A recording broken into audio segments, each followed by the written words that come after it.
عرب کے ماحول میں بیوی سے اظہار عشق عیب، معشوق سے اظہار عشق فخر۔ میری بات سمجھ میں آ رہی؟ بیوی سے محبت کا اظہار عیب تھا، رن مرید زن مرید، تو ہمارے ہاں بھی ہے، اور معشوق سے عشق یہ ایک فخر کی بات تھی۔ یہ چند شعر سناتا ہوں۔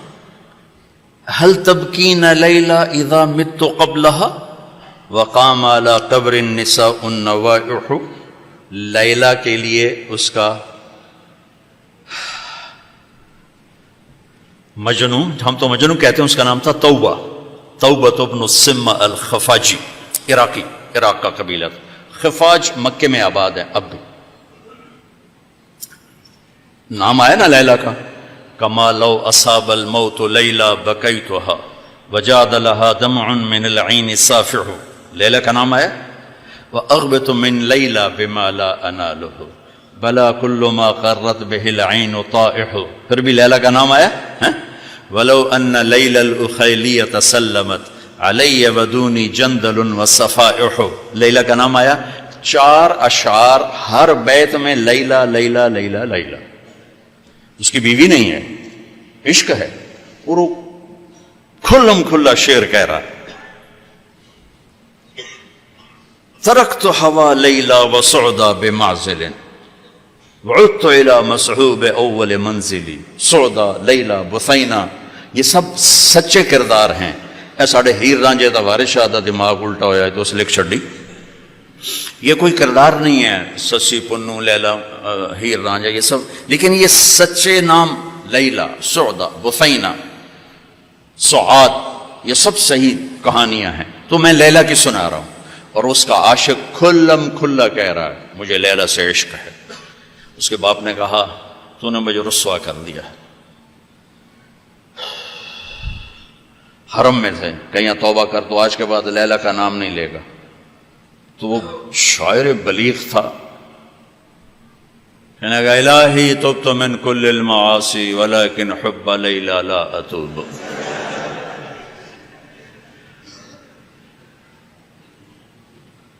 اللہم لا تسلبنی حبها ابدا ویرحم اللہ عبدا قال آمینا، یہ 2 شعر پڑھ کے ابے کو سنا دیا کہ یا اللہ ہر گناہ سے توبہ، لیلا کی محبت سے نہیں، جو میری دعا پہ آمین کہے اس کا بھی بھلا کر دے۔ یہ میں نے آپ کو عرب کا ماحول بتایا۔ اس ماحول میں کسی کا کہنا مجھے بیوی سے پیار ہے جگر گردے کا کام۔ یہ بات سمجھ میں آ گئی؟ اب سنو، مسجد میں محفل ہے اور میرے نبی سے ایک شخص پوچھتا ہے یا رسول اللہ من احب الناس الیک، آپ کو سب سے زیادہ کس سے پیار ہے؟ اور یہ کان میں نہیں ہو رہی بات، کھلا سوال ہے، کھلی مجلس ہے، اور آپ کھل کے فرماتے ہیں عائشہ سے، عائشہ سے۔ وہ سائل بھی ہل گیا، سننے والے بھی ہل گئے، بھئی ایک ہی بڑی۔ اس نے جلدی سے سوال بدلا، یا رسول اللہ میرا مطلب ہے کہ مردوں میں سے کون پیارا ہے؟ تو آپ نے نبض اس کی دیکھ لی، تو اب آپ نے کہنا تھا ابو بکر سے، تو آپ نے کہا عائشہ کے ابا سے، ابوہا عائشہ کے ابا سے۔ میرے بچوں، میرے محترم اساتذہ و مفتیان، یہ زندگی پڑھانے کی ہے جو ان کے کام آئے گی۔ انشاءاللہ رفع یدین کرنے والے بھی جنت میں جائیں گے، نہ کرنے والے بھی جائیں گے، اگر کبائر سے اجتناب ہے، محرمات سے اجتناب ہے، تو اونچی آمین کہنے والی بھی جائیں گے، پس آمین کہنے والی بھی جائیں گے۔ یہ تو مختلف ہی چیزوں میں جنت جہنم کا پھر معیار نہیں رہ جاتا، پھر اولا غیر اولا کا معیار رہ جاتا ہے۔ لیکن جو چیزیں میں آپ کو زندگی کی بتا رہا ہوں، ان پر جنت اور جہنم کے فیصلے ہونے والے ہیں۔ تو اپنے گھروں کو اگر آباد کرنا ہے تو اپنے نبی والے خوبصورت اخلاق اپناؤ، جس سے میرا گھر آباد ہوگا، آپ کے گھر آباد ہوں گے۔ ایک آیت سنا دیتا ہوں جس میں پوری زندگی موجود ہے۔ ہن لباس لکم وانتم لباس لہن، تمہاری بیوی تیرا لباس ہے۔ یہ اس سے تشبیہ ہے. آپ کا کیا خیال ہے؟ میں ابھی کپڑے بدل کر آیا ہوں، اس پر میں چائے گراؤں گا؟ خود سالن گراؤں گا؟ بلکہ وہ ضیافت میں جب کپڑے پہنے ہو نا دھلے ہوئے، تو ہم آستینیں چڑھا کے کھانا کھاتے ہیں کہ کہیں آستین سالن میں نہ ڈوب جائے. سامنے ہم کوئی رومال رکھتے ہیں کہ اس پر کوئی سالن کا قطرہ نہ گر جائے، کوئی چائے نہ گر جائے، کوئی داغ لگے تو فوراً دھوتے ہیں. کبھی دیکھا کسی نے اپنا کرتا پھاڑنا شروع کر دیا ہو؟ میں قربان جاؤں، قرآن کیا کلام ہے. ایک لفظ میں پوری زندگی سمجھا دی کہ جتنا لباس کو بچاتے ہو اتنا اس رشتے کو بچا لو تو زندگی آباد ہو جائے گی. ہن لباس لکم وانتم لباس لہن. اللہ عورتوں سے بھی کہہ رہا ہے کہ تیرا خامن تیرا لباس ہے، اور ہمیں کہہ رہا ہے تیری بیوی تیرا لباس ہے.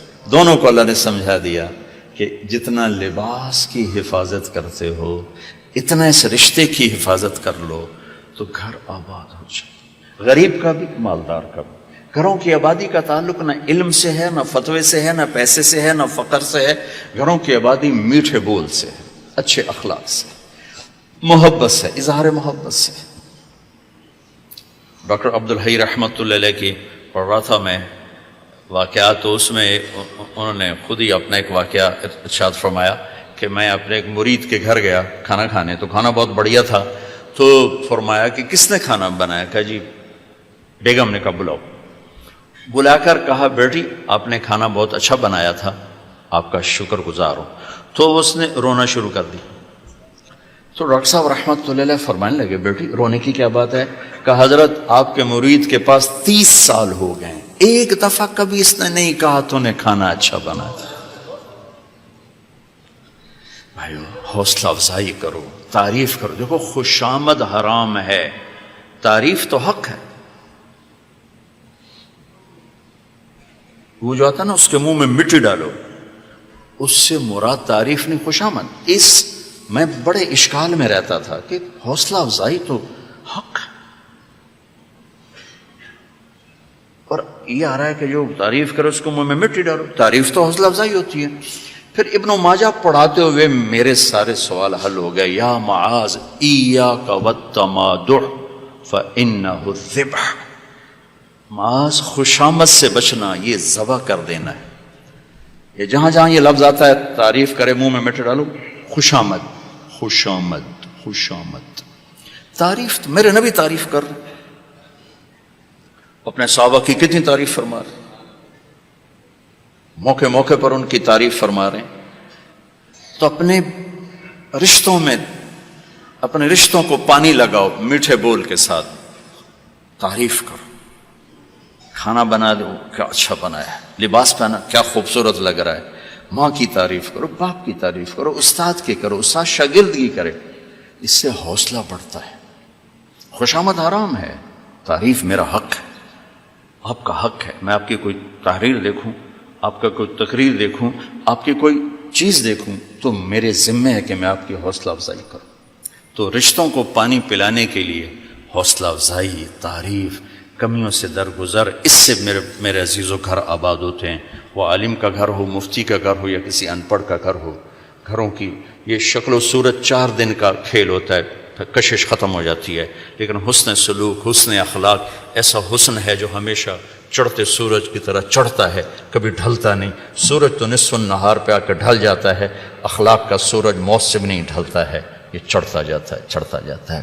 تو اپنے گھروں کو آباد کریں حسن سلوک کے ساتھ، حسن اخلاق کے ساتھ. میرے نبی حضرت میمونہ کے گھر میں تھے. اب رات کو پیشاب آیا، باہر نکلے، پیچھے آنکھ کھل گئی اماں جان کی، دیکھا بستر خالی، چکر دے دیا ان کو. سوکن پنے نے کہنے لگی اچھا میری باری میں مجھے چھوڑ کر دوسری بیوی کے پاس چلے گئے. اس سوکن پن کنڈی لگا دی. اللہ کے نبی آئے، دروازہ بند. آپ نے دستک دی، میمونہ دروازہ کھولو. کہا میں تو نہیں کھولتی. آپ نے کہا کیوں؟ کہا مجھے چھوڑ کے دوسری بیوی کے پاس چلے گئے. کہا اللہ کی بندی انی حاقن، حاقن کہتے ہیں زور سے پیشاب آیا.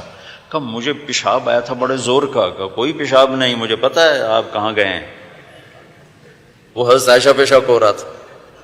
تو آپ نے کہا اب میمونہ انا رسول اللہ، میں اللہ کا رسول ہوں، صرف تیرا خاوند نہیں ہوں، میں کیسے خیانت کر سکتا ہوں؟ پھر ان کو کرنٹ لگا، ہوئی پہلے وہ سوکن پن آئے گا تھا، سوکن، کن کسے کہتے ہیں؟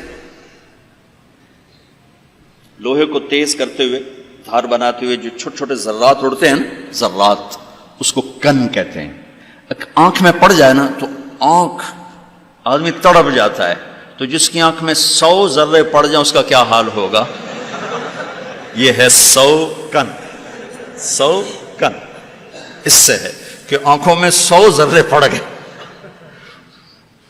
بشر ہے۔ تو انہوں نے کہا، آپ نے کہا میں اللہ کا رسول ہوں، میں خیانت کر سکتا ہوں؟ پھر تو جا کے نا دروازہ کھولا، ڈرتے ڈرتے، تو اللہ کے نبی مسکراتے ہوئے آئے اور آ کر اپنے چارپائی پہ بیٹھے، ایک لفظ نہیں، ایک لفظ۔ میرا عزیزو، یہ میرے نبی کی خوبصورت زندگی ہے جس میں یہ سارے دروس موجود ہیں۔ زندگی کو حسین بنانے کے لیے پیسہ نہیں چاہیے، اخلاق چاہیے، شکل صورت بھی نہیں چاہیے، اخلاق چاہیے، اچھے اخلاق، میٹھا بول،